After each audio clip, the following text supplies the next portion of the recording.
श्रवण 108 श्री अध्यक्ष ठाकुर जी महामुनि राज की, समस्त आचार्य संघ की। घट घट जीवन ज्योति जगा दो, मंगलमय भगवान करूँ मैं वंदना, करूँ मैं वंदना। घट घट जीवन ज्योति जगा दो, मंगलमय भगवान करूँ मैं वंदना, करूँ मैं वंदना। मन वीणा के मधुर स्वरों में हर पल गाऊं गान, करूँ मैं वंदना, करूँ मैं वंदना। ओ मेरे प्रभु जी पूजा करूँ मैं भक्ति भाव से, ओ मेरे प्रभु जी वो भक्ति करूँ मैं भक्ति भाव से। पलकों के आसन पे तुमको बिठाऊं बड़े चाव से, पलकों के आसन पे तुमको बिठाऊं बड़े चाव से। शांत भाव छवि मन को भाए, हृदय कमल मुस्काए, करूँ मैं वंदना, करूँ मैं वंदना। अब हम मुनिश्री से निवेदन करेंगे, हे गुरुवर आप हमें अपनी वाणी से प्रवचन देकर हमें लाभान्वित करें।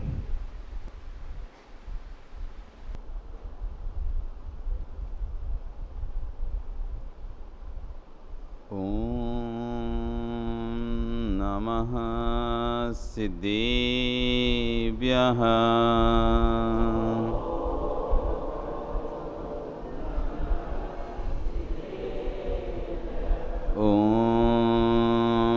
नमः सिद्धेभ्यः।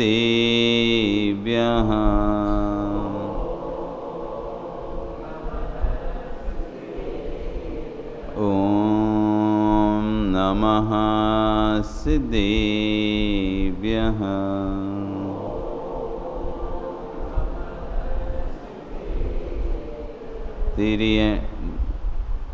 देवदेवं जिनं नत्वा भवोद्भवविनाशनं, भक्षेयं देशनाकाङ्क्षिन् मतिहीनोऽपि भक्तितः। तिर्यणेकगणाय रुत्तारी मोहि शिरेणिभिः, आयरी राउ बसियो परवादिन्यो भव्यजी लोये। नमो अरिहन्ताणं नमो सिद्धाणं नमो आयरीयाणं नमो वज्रायाणं नमो लोये सव्यसाहुणम्। बोले अनंत अनंत मिष्टि भगवानी की, आदिरोम आदिनाथ भगवानी की, वर्तमान शासन महावीर भगवानी की, आचार्य श्री कुलभद्र स्वामी महाराज की, आचार्य वर श्री 108 विश्व सागर जी महाराज की, अहिंसा में विश्व धर्म की।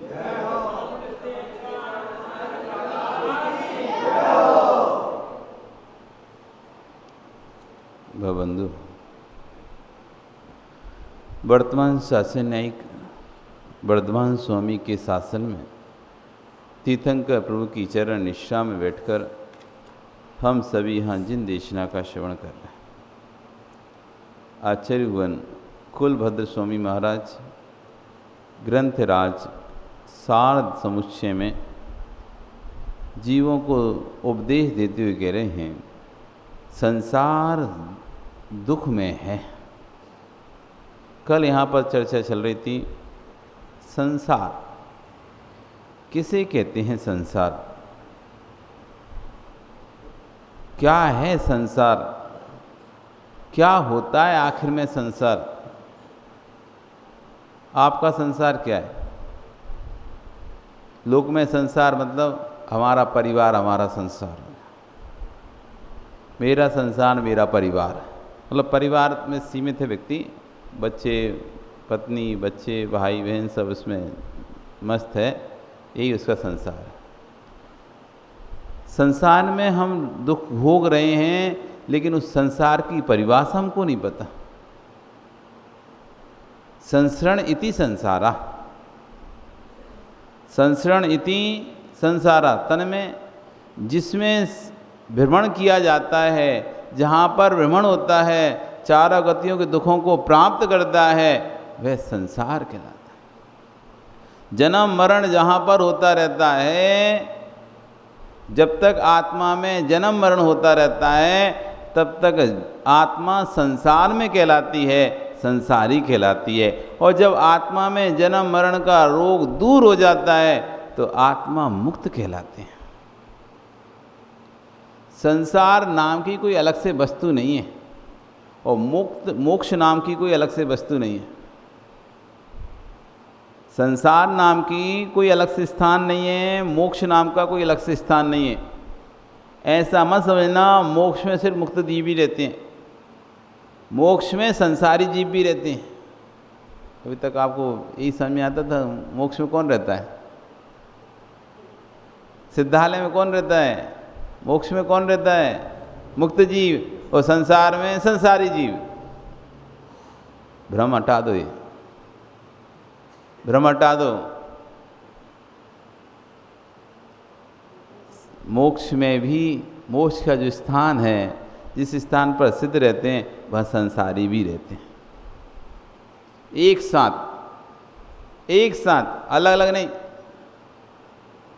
सिद्धों का रहने का स्थान भी संसारी जीवों के साथ ही है, अलग से नहीं है।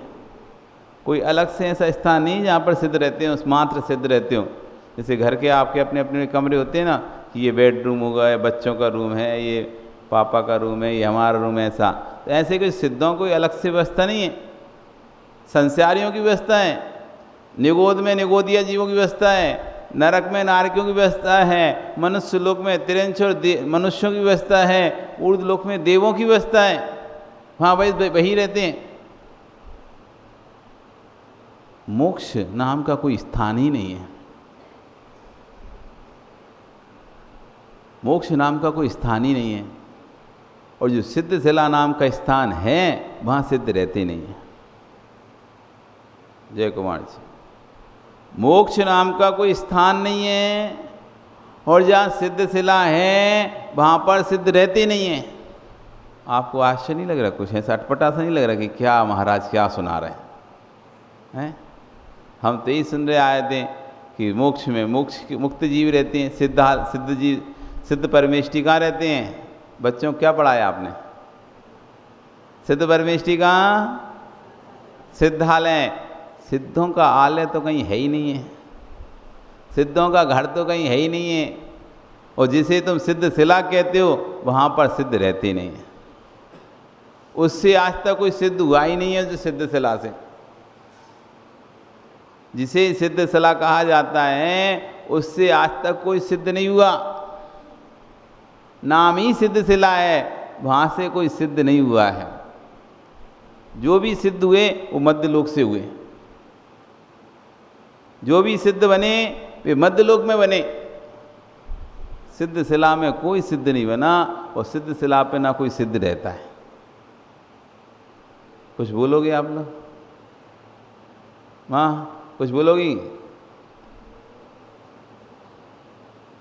कुछ कहोगे? अभी तक क्या सुनते आए हो? यही तो सुनते आए ना। सिद्ध परमेष्टि सिद्धालय में रहते। सिद्ध परमेष्टि कहाँ रहते?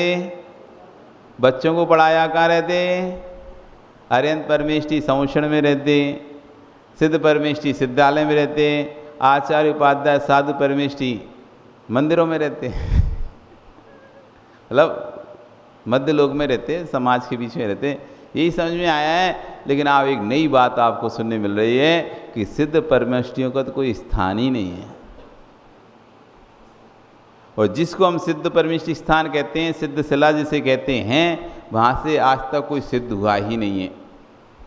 और उस सिद्ध शिला पर आज तक कोई सिद्ध रहा ही नहीं है, और ना रहेगा।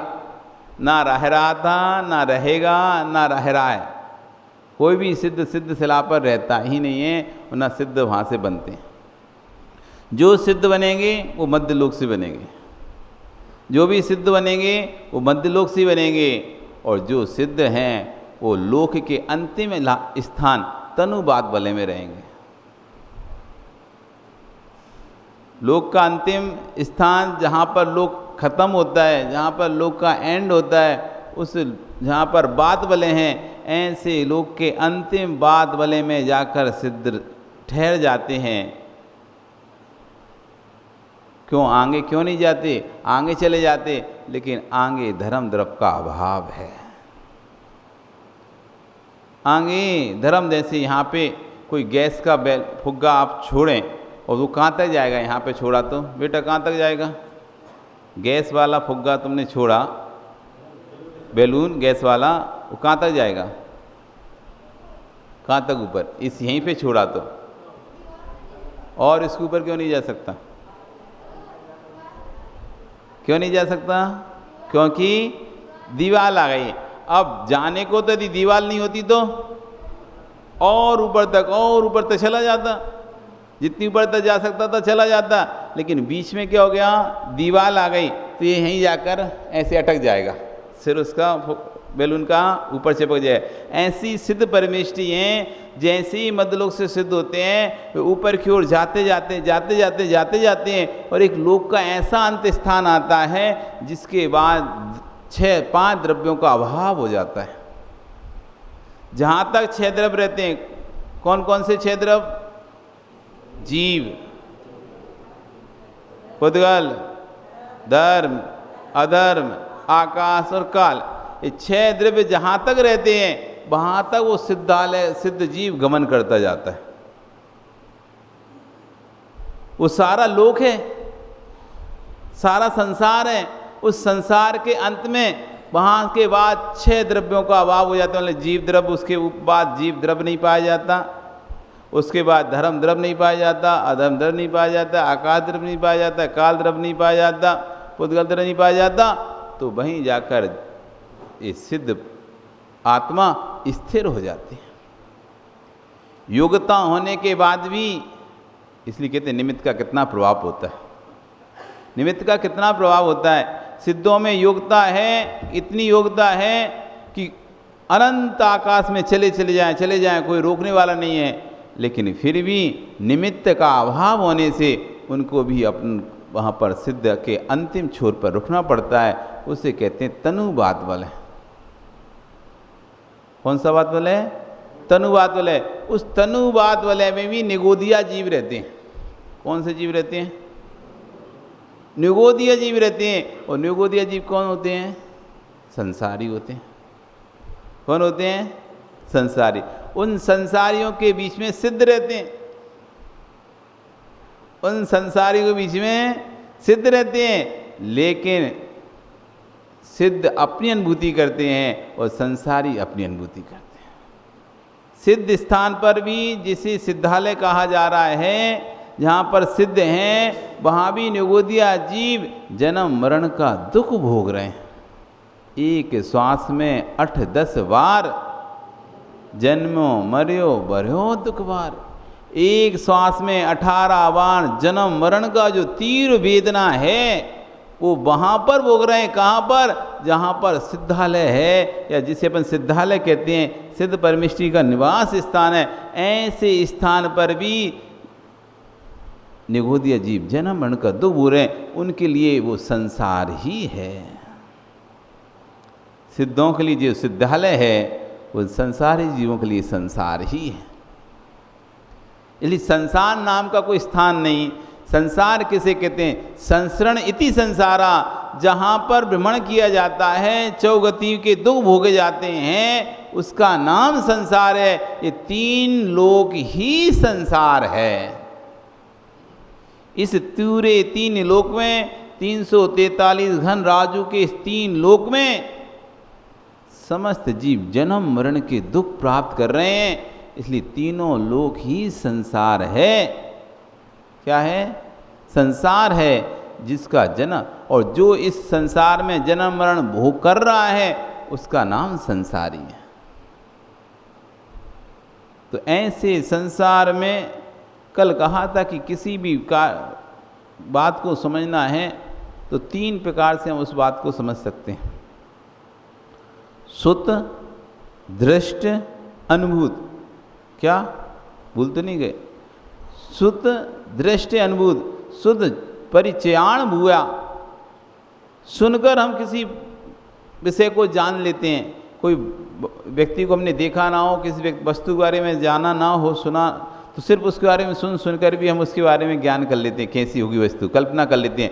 जैसे आपने नंदीश्वर दीप देखा क्या? किस किसने नंदीश्वर दीप देखा? हाथ तोटा। देखा? 8वां दीप नंदीश्वरम भास्वरम। आपने देखा जय कुमार जी? नहीं देखा। सुभाष जी आपने देखा नंदीश्वर दीप? नाम तो सुना होगा नंदीश्वर दीप, देखा क्या? पर नाम सुना है, उसके बारे में भी सुना है, तो आपको पता है, आपने सुन रखा है कि 4 दिशाओं में 13 जिन चैत्यालय हैं। कितने कितने चैत्यालय हैं? 13।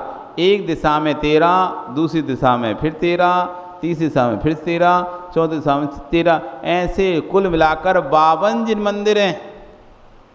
कितने मंदिर हैं? 52, 52। एक मंदिर में 108 प्रतिमाएं हैं। कितनी? आपके यहाँ कितनी हैं पता है? कितनी प्रतिमाएं यहाँ पर कौन बताएगा? लो अभी 2 अभिषेक पूजन मंदिर कर रहे हैं, यही नहीं पता कि कितनी प्रतिमाएं। क्या मनोज पता है? जय कुमार जी को तो होगा, रोज मार्जन करते हो, एक आध कम हो जाएगी तो पता ही नहीं चलेगा तुम्हें। तो फिर कितनी है? नहीं तो हम बता दें, नहीं तो मैं बता दूं। लो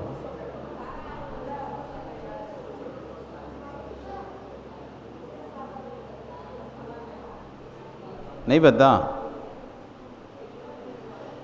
उधर हैं 6, इधर हैं 6, बीच में है 7 धातु की, फिर ऊपर 3 पाषाण की, फिर 2 एक सिद्ध परमेष्ठी की, फिर एक बाहुबली भगवान की, फिर एक और कौन सी 24वीं की? कौन सी है? 24वीं ना। और फिर इधर उधर भरत बाहुबली, इस तरह से लगा लो आप कितनी हो गई। आपको ये नहीं पता, हम तो रोज ध्यान रखते हैं। सुभाष जी 20 साल से आप दर्शन कर रहे हो, पता नहीं कितनी प्रतिमाएं। कम से कम जिस वेदी के रोज आप दर्शन करते हो, उसका इतना तो किसके दर्शन करते हो आपको तो यही नहीं पता कि आप कौन कौन से भगवान के अनंत परमेष्ठी दर्शन कर रहे हो मंदिर में। पता है आप लोगों को? सबको पता है कि कितनी प्रतिमाएं हैं और कौन कौन से भगवान की प्रतिमाएं। बस रोज आते हो, उदक चंदन तंदल या नमो अंतार नमो सिद्धार नमो आर्य वो चढ़ाया, वो माताएं फटाफट पूजन, शांतिनाथ पूजन, आदिनाथ पूजन, महावीर पूजन, ये पूजन, मुनि सुव्रत पूजन, सारी पूजन कर डाली, लेकिन यही नहीं पता कि कौन सी प्रतिमाएं हैं और कौन सी नहीं है। अरे कम से कम इतना तो याद रख लो कि हम जिस वेदी के दर्शन करते हैं, जिस वेदी में भगवान के दर्शन करते हैं, हम कौन से भगवान के दर्शन कर रहे हैं। एक एक भगवान को देखा करो, एक एक भगवान को देखकर उनका स्मरण करके जयकारा लगाकर उनका अर्घ चढ़ाया करो। आप आते सीधा वेदी को देखते हो, वेदी में बस भगवान हैं, कौन हैं, क्या हैं, कितने हैं, कुछ नहीं, बस ऐसे ऐसे घुमाया और 3 पुंज चढ़ाए, 5 पुंज चढ़ाए और नमस्कार किया, परिक्रमा लगाई, ओम शांति। हैं 23 है ना? अब तुम गिन लेना कितनी है, सब लोग गिन लेना कितनी है, अब हम कल बताना है और कौन कौन से भगवान की हैं। तो नंदीश्वर दीप, वहाँ पर एक एक मंदिर में कितनी प्रतिमा होती पता है? 108 प्रतिमाएँ होती हैं। कितनी होती है सुभाष जी? 108 प्रतिमाएँ होती हैं। और पता है किसकी होती हैं? स्फटिक मणियों की होती हैं, रत्नों की होती हैं। आप एक स्फटिक मणि इतनी सी लेके आओ, ओह स्फटिक मणि की प्रतिमा, स्फटिक मणि की प्रतिमा, रत्न की प्रतिमा। और वहाँ पर पता है कितनी बड़ी प्रतिमा होती है? 500 धनुष की प्रतिमा होती है। 500 धनुष मतलब समझते हैं, एक धनुष होता है 6 फीट का, एक धनुष की ऊंचाई होती है 6 फीट, तो 500 धनुष की कितनी हो गई? 3000 फीट। कितना होता है 3000? ये कितना फीट है सुभाष जी? 20 फीट होगा ना? 15, 20 कितना होगा? 20 होगा लगभग, तो 15 फुट। अब इतनी बड़ी कोई प्रतिमा आ जाए तो आप कैसे लगेगा कितनी बड़ी प्रतिमा? 15 फीट की प्रतिमा इतनी हो, और फिर वो 3000 फीट।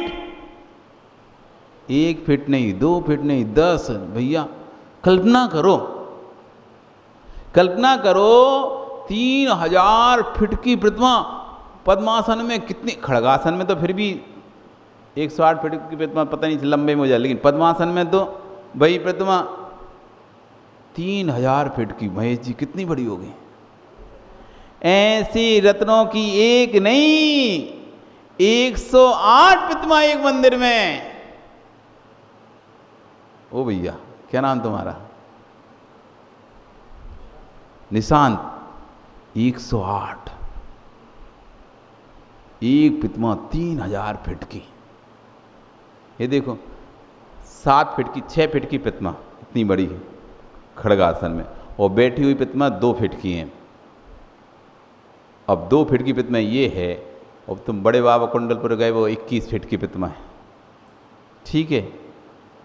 अब सोचो 3000 फीट की प्रतिमा कितनी होगी? कल्पना कर सकते हो? सोच सकते हो कभी? और वो भी ऐसे सामान पाषाण के नहीं, रत्नमयी प्रतिमा है। और ऐसी एक नहीं, एक मंदिर में 108 प्रतिमा। तो सोचो मंदिर कितना बड़ा होगा। 2 फीट की प्रतिमा रखने के लिए 15 फीट का मंदिर बनाया। 2 फीट की प्रतिमा रखने के लिए कितने फीट का मंदिर करा? 15 फीट का।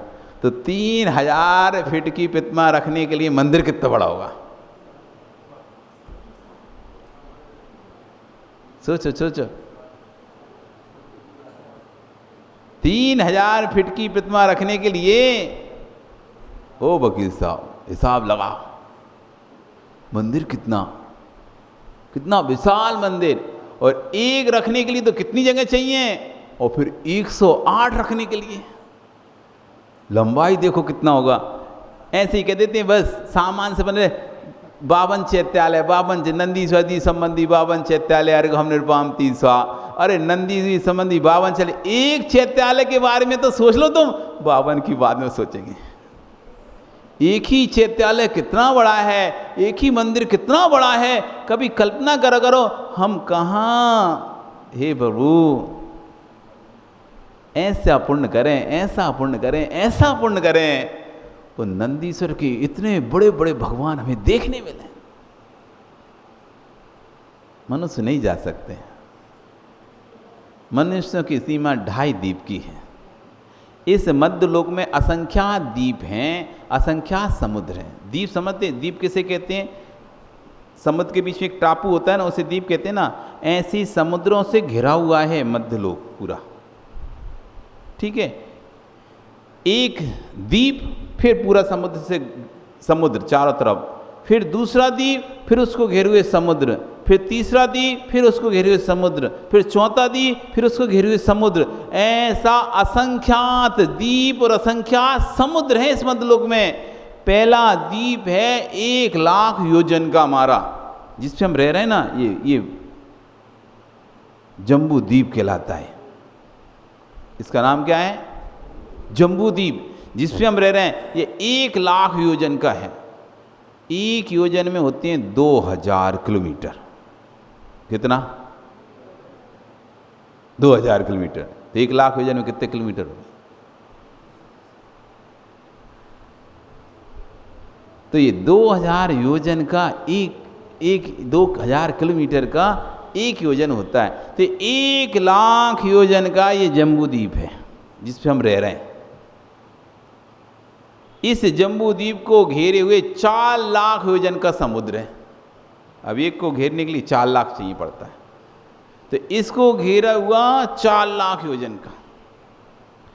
फिर उस समुद्र को घेरे हुए 8 लाख योजन का अगला द्वीप है जिसका नाम है धातकी द्वीप। फिर उस धातकी द्वीप को घेरे हुए 16 लाख योजन का फिर एक समुद्र है।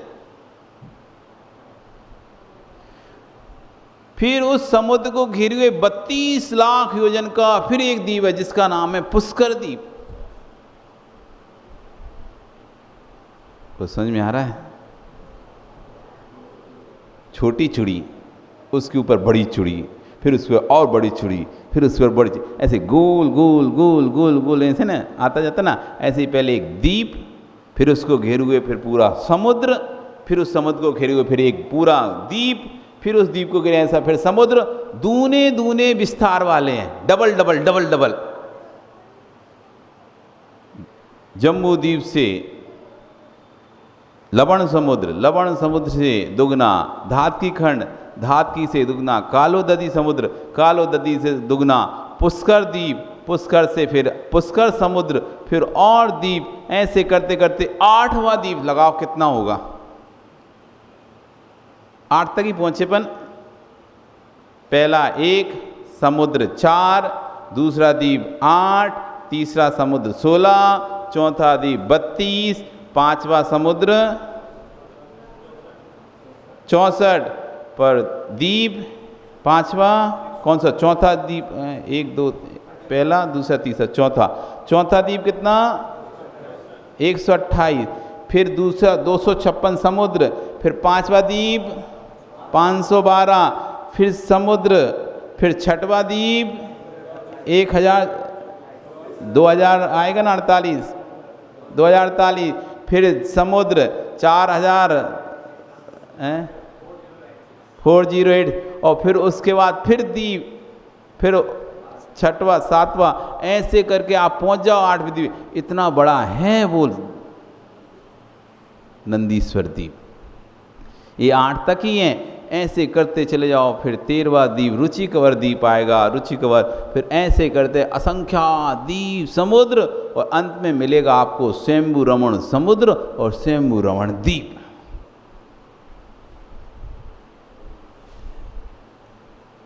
अब कल्पना करो, सामयिक करते हो ना, सामयिक, मन नहीं लगता सामयिक में ना आपका। आप माला फिरते हो मन नहीं लगता, सामयिक करते हो मन नहीं लगता, ध्यान करते हो मन नहीं लगता। जिसको ध्यान करना है, जिसको अपने मन को एकाग्रित करना है, उसे करणानी योग पढ़ना चाहिए। जिसको मन को विषय देना है, मन भटकता है, मन तो क्या है, चंचल है, बंदर की तरह है। एक डाल से वो दूसरी डाल से तीसरी डाल से चौथी डाल। जैसे एक बंदर होता है ना, बंदर को आप बांध के नहीं रख सकते आप, वो भटकता रहेगा, इधर उचकेगा उधर उचकेगा उधर। ऐसी जो हमारा ये मन है मंटू, एक विषय पे नहीं लगता, कभी इधर कभी उधर, कभी इधर कभी उधर, कभी घर कभी दुकान, कभी व्यापार, कहीं रिश्ते, कहीं नाते, बेटा बेटी, परिवार, मित्र, इस सब में भटकता रहता है। आप आंख बंद करके देख लो, विश्वास नहीं है तो अभी आंख बंद करके देख लो। आप अभी यहाँ से गायब हो जाओगे। किस किस को गायब होना है यहाँ से? जादू देखा है? जादू आपको गायब कर देंगे हम यहाँ से, सबको गायब कर सकते हैं। 1 सेकंड नहीं लगेगा, सब गायब हो जाओ। बस आपको आंख बंद करना है। जैसी आपने आंख बंद करी तो कोई अपने घर पहुंच जाएगा, कोई अपनी दुकान पे पहुंच जाएगा, कोई व्यापार में पहुंच जाएगा, कोई कहीं पहुंच जाएगा, कोई। आप आंख बंद करके देख लो, या कोई सो जाएगा। आंख बंद जैसी करी वैसे ना तुम्हें फिर भगवान दिखाई दे रहे, ना कुछ नहीं दिखाई देगा। जिसका जो जिसके बारे में जो सोच रहा था उसको वही दिखाई देने लगे, सब यहाँ से गायब हो जाओगे। जो भी आंख खोलकर सुन रहे हो ना, आप आंख खोले और ध्यान से कान से सुन रहे हो ना, और जैसे ही आप आंख बंद करोगे और हम बोलना बंद करेंगे और आप सब गायब हो जाओगे। अपने आप को स्थिर रखना है, बहुत कठिन है, बहुत कठिन है।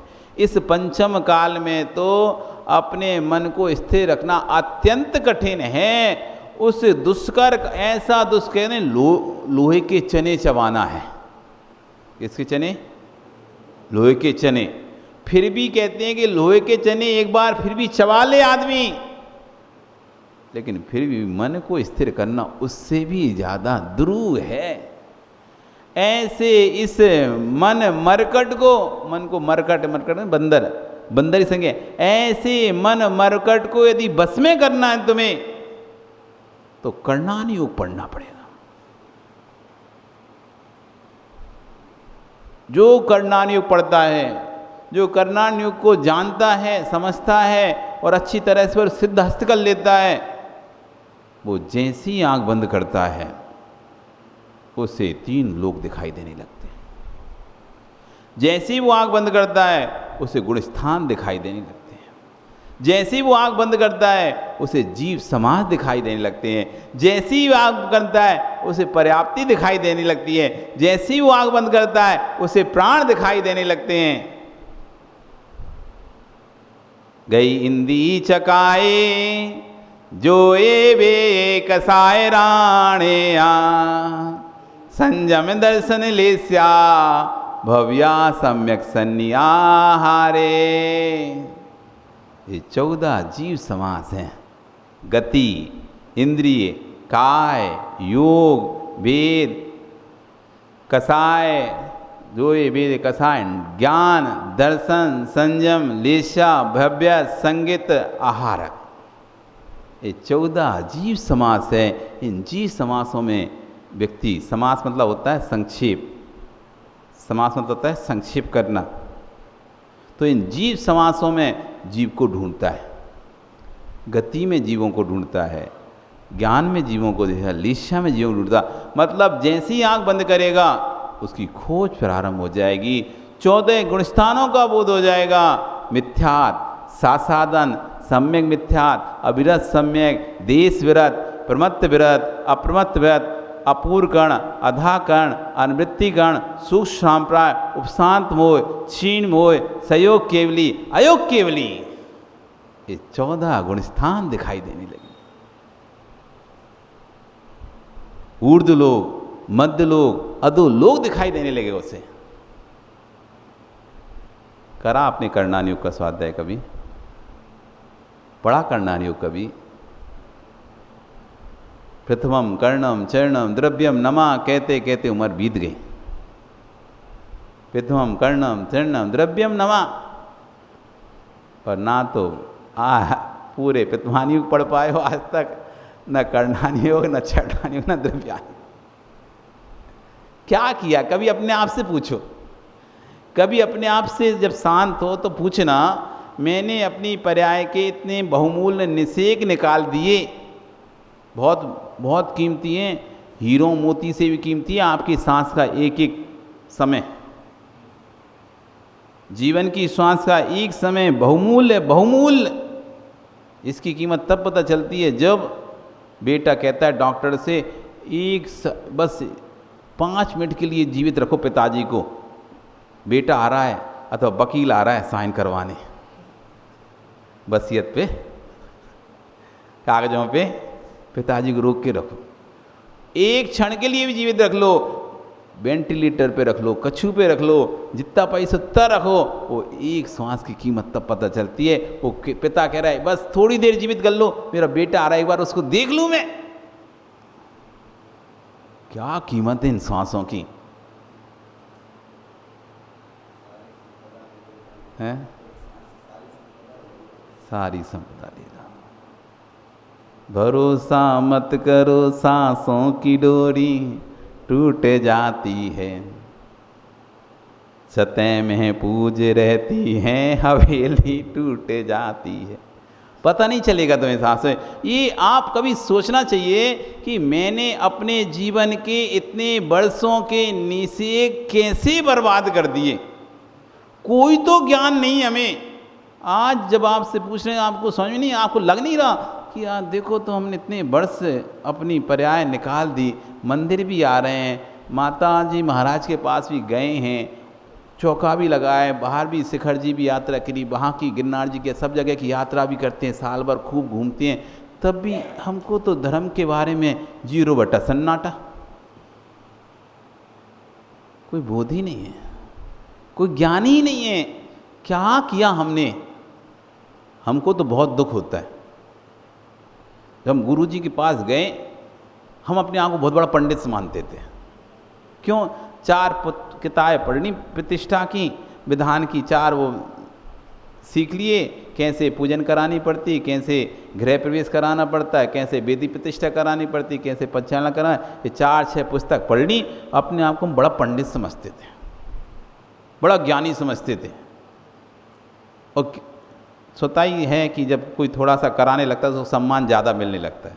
तो सम्मान मिलने से और उसे अंदर से लगता है अपन तो बहुत ज्ञानी है। लेकिन जब संग में गए, आचार्य उनके संग में गए और वहाँ पर जाकर जो उन्होंने पूछा, ये पढ़ लिया, ये पढ़ा, ये पढ़ा, ये पढ़ा, हमको तो लगा हम तो अनपढ़ हैं। उन्होंने पूछा तो उन्हें परीक्षा मुख पढ़ा? क्या होता है परीक्षा मुख? आला पद्धति पढ़ी? क्या होती है आला पद्धति? आत्ममीमांसा पढ़ी? क्या होती है आत्ममीमांसा? हम तो नाम ही नहीं सुन रहे। प्रमेय कमल, प्रमेय रत्नमाला पढ़ी, न्याय दीपिका पढ़ी, प्रमेय कल मार्तंड पढ़ा, प्रमेय कुमुद पढ़ा। हम तो ऐसे देख रहे हैं जैसे कि एक गांव में एक महात्मा जी आए। तो महात्मा जी आए तो सब लोग गांव वाले उनको नमस्कार करते हैं और महात्मा जी कहते हैं वृद्धिरस्तु। अब उनको तो संस्कृत नहीं पता, अनपढ़ लोग थे, क्या बोल रहे वृद्धिरस्तु, क्या बोले? तो सब ऐसे देख रहे हो महात्मा जी क्या बोल रहे हैं, ऐसे देख रहे वो लोग। अनपढ़ थे तो उनको तो नहीं पता संस्कृत में क्या बोला। और पंडित जी ने अपने संस्कृत में तुष्टि पुष्टि वृद्धि समृद्धि रस्तु, सब ऐसे टुकुर देख रहे, क्या बोल रहे जी महात्मा जी? महात्मा जी ने कहा अच्छा तो कुछ समझ नहीं आ रहा क्या बोले? कुछ नहीं समझ आ रहा। फिर उन्होंने कहा दूधो ना हो पूतो फलो। तब सबने कहा हाँ हाँ हाँ हाँ हाँ ठीक है ना। तो ऐसी स्थिति हमारी थी। अब वो आज ऐसे पूछ रहे और हम ऐसे उन्हें टुकुर देख रहे, ये कौन से ग्रंथ हैं? ये कौन से ग्रंथ हैं? अपने जैन धर्म के ग्रंथ हैं क्या जैनों के ग्रंथ हैं? तब हमको अपने ऊपर इतनी हंसी आ रही। हम अपने आप को पंडित समझ रहे, विद्वान समझ रहे। हमको तो जैन दर्शन के ग्रंथों के नाम तक नहीं पता, नाम तक नहीं पता, उनके आचार्य के बारे में नहीं पता। हम काहे के विद्वान? तब गुरुजी ने एक एक करके इष्टोपदेश, समाधि तंत्र, पुरुषार्थ सिद्धेशना, पुरुषार्थ सिद्धि उपाय, आत्ममीमांसा, आत्म परीक्षा, न्याय दीपिका, परीक्षा मूत, रत्नकांड श्राप का आचार, आलाप पद्धति, नय चक्र, मोक्ष मार्ग, तत्वार्थ सूत्र, इतने सारे ग्रंथ पढ़ाए। तब लगा कि हाय हाय हाय, मैंने अपनी पर्याय व्यर्थ में ही व्यय कर दी।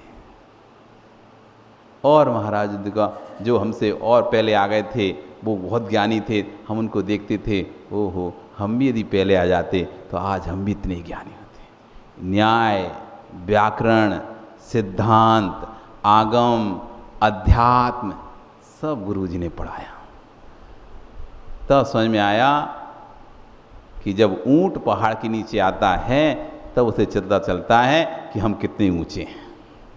जब तक पहाड़ के नीचे, पर्वत के नीचे ऊंट नहीं आता, ऊंट अपने आप को बहुत ऊंचा समझता है, सबसे ऊंचा मैं ही हूँ। क्योंकि जैसे ही पर्वत के नीचे आता है तब मैं ही तो सबसे बौना दिख रहा हूँ इसके। ऐसा दुख होता था, क्यों ऐसी पर्याय निकाल दी हमने इतनी महत्वपूर्ण। आपको नहीं होता दुख? आपको फील नहीं होता ऐसा कि भैया सिर्फ पूजन पाठ में ही पूरा पूजन पाठ में ही पूरा समय निकाल दिया, कभी हमने स्वाध्याय किया ही नहीं है। एक बार तो निशांत, एक बार तो स्वाध्याय का आनंद ले लो। माँ के दूध का जो आंचल का आनंद होता है वो कहीं नहीं मिलता। कितनी बोतल का दूध पिला दो, जो माँ के आंचल के दूध जिस बच्चे ने पिया है उसे जो आनंद आता है वो बोतलों के दूधों का आनंद नहीं आता। ये जिनवाणी माँ के 4 आंचल हैं, प्रथमानि योग, कर्णानि योग, चरणानि योग, दिव्यानि योग। इन आंचल का रसपान करो, जो आनंद तुम्हें आएगा वो जगत में कहीं भी नहीं आएगा, विश्वास रखना। एक बार जिसको स्वाध्याय में आनंद आ गया, उसको जगत में कहीं भी आनंद आएगा ही नहीं। ये वो आनंद है, वो आनंद है। शुद्ध सुन के मन हो रहा है कि नहीं हो रहा? कुछ हमको भी ऐसे पढ़ना चाहिए। आप जब किसी को कोई ज्ञानी व्यक्ति आपके साथ पढ़ते देखते हो या वो सुनते हो, आपको लगता है इतना ज्ञान है, काश हमको भी होता। आपको हो सकता है, आपके अंदर भी वो सामर्थ्य है, आपके अंदर भी वो शक्ति है, आप सब कुछ हासिल कर सकते हो, बस अपने आप को दृढ़ करना है। कहा था ना, परिस्थितियों पर मत जाओ, मना स्थिति संभालो। परिस्थितियों पर मत जाओ, मना स्थिति संभालो। और मना स्थिति अच्छी हो गई, परिस्थिति कैसी भी हो, भले ये समझ लो आपकी ये मलय क्षेत्र जैसे कहते हैं क्षेत्र को, पूर्वोत्तर को, साधु का विचरण कम है, आगमन कम है, तब भी यदि मन में ललक हो। एक विद्वान है इंदौर में, विकास छाबड़ा करके, दो प्रकाश विकास छाबड़ा करके हैं। इनको ये लोग अमेरिका में सर्विस करते थे, पढ़ाई करते थे, सर्विस भी करते थे। उनको लगन लगी जैन दर्शन को समझना है, और उन्होंने ऑनलाइन ही पढ़ाई शुरू करी। ऑनलाइन पढ़ना शुरू किया, और आज ये स्थिति है कि वो इतने ज्ञानी हो गए। साधु इंदौर जाता है तो भैया विकास छाबड़ा को बुलाओ, प्रकाश छाबड़ा, कर्णानि योग पढ़ना है उनसे, कर्णानि योग पढ़ना है। इतना प्रकांड, इतनी अच्छी उसकी पकड़ उनके ऊपर हो गई, उन्होंने सब नौकरी छोड़ दी और अपने बस धर्म ध्यान में लग गए, कुछ नहीं करते। अब उनको समझ में आ गया कि व्यर्थ में मैं संचय धन का कर रहा हूँ, ये धन संचय मेरे साथ जाने वाला नहीं है। इतने जब स्वाध्याय किया तो आंखें खुल गई कि कहाँ मैं अपनी पर्याय को दूसरों की नौकरी में, जैन कुल में उत्पन्न होकर, जैन कुल को प्राप्त करके दूसरों के यहाँ नौकरी नहीं, मैं स्वयं भगवान हूँ, मेरी आत्मा में भगवत शक्ति है। और उन्होंने अपने सब वहाँ से छोड़ा छाड़ा और आराम से शांति से धर्म ध्यान करते हैं। एक बार स्वाध्याय की लगन लग जाए, जो ग्रंथ आज बड़े बड़े साधुओं को नहीं आते हैं, वो ग्रंथों का स्वाध्याय उनसे इतनी सिद्धहस्त हो गए वो लोग।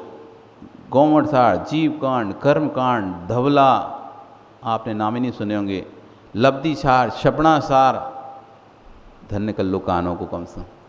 सुने क्या नाम इन ग्रंथों के? जैन आगम के उत्कृष्ट ग्रंथ हैं, महान ग्रंथ हैं ये। 60 खंडागम के बाद आचार्य पुष्पदंत भूतबली स्वामी का 60 खंडागम ग्रंथ, आचार्य गुणभद्र स्वामी का कसाय पाहोड़ ग्रंथ, उसके बाद उनके ग्रंथों का सार कोई है तो गौमठसार, जीवकांड, कर्मकांड, लब्धिसार, क्षपणासार,